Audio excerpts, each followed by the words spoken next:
The reasoning that she's going through is what you're going to be expected to do. You actually, I don't know if they'll ever ask you to actually substitute numbers in this formula, but just know the relationships. So we took half the mass of the planet, that's going to give us half the force. Half the radius of the planet, that's going to, so you're much closer to the center of the planet now, right, by a factor of 2. But you square the distance, so 2 squared is 4. You would have 4 times the force based on the distance, half as much based on the mass, and so that the net result is just half times 4. Other than these proportions, what else are we using that equation for? To find speed of satellites, to find period of satellites, and so forth. You mean like with what we did the other day where we like making equations out of that one? Yeah. Yeah. And even then, it's usually proportional reasoning. Like, let's say that you've got a planet, and there's a satellite going around the planet, right? We can identify that the only force that's causing this thing to orbit is the force of gravity. And so then we can say, well, okay, the net force is the force of gravity. And it's a centripetal force, because it makes it go around in a circle. Right, so since it's a centripetal force, then you've got mv squared over r for your centripetal force. And that has to equal g times that same mass, whatever the mass. We'll call this m1 and this m2 about.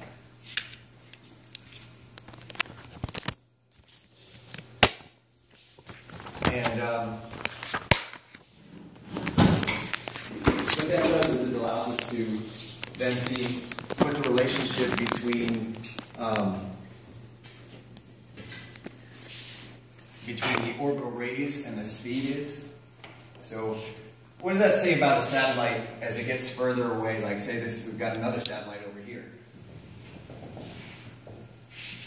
Which one of these two is going faster? The one and also like the one that's It's actually the one on the inside is going faster. It has to go faster to keep it asleep. Yeah, look what we crossed out. And get rid of that. So g is constant, right? That's not going to change. The mass of what's being orbited is the same for both satellites. And so the speed is inversely proportional to the square root of the radius. So the further, the bigger this is, right? The bigger the radius is, the smaller that's going to be. Okay. So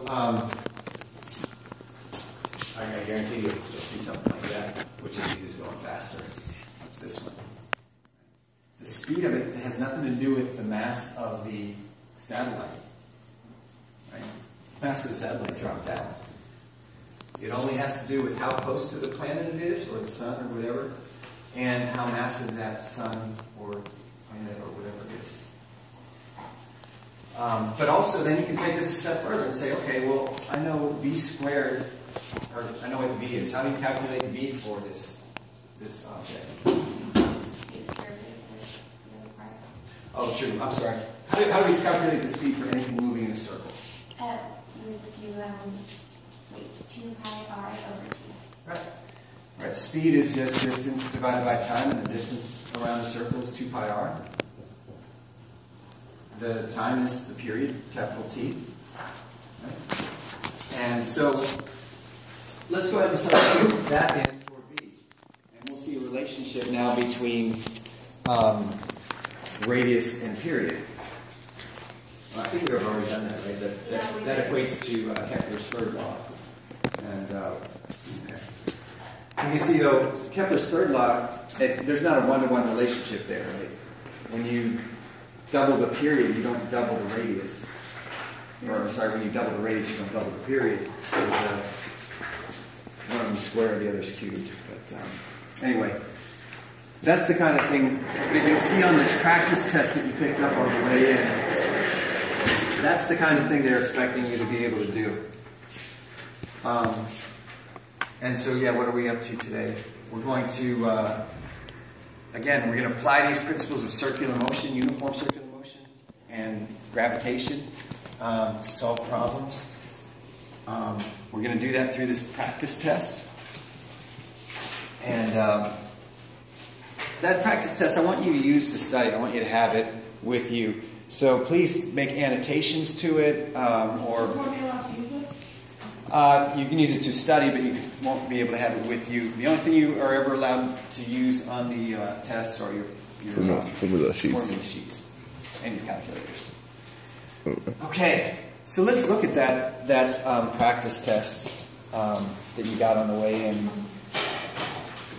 And what I'd like you to do is just take about 10 minutes on it, and then we will regroup, and we'll talk about a certain number of problems, and we'll just keep on checking intermittently. If you need to talk to a partner about a question or to me, that's fine. Please keep the conversation on the Are you web. going to answer your monitoring? Yes. That'll be fun. The reason I do this, guys, Yeah. it's been said that if you are constantly spoon-fed something, that all you do is know the shape of the spoon. And I want you guys to have the opportunity to think about each of these independently before we go over them together.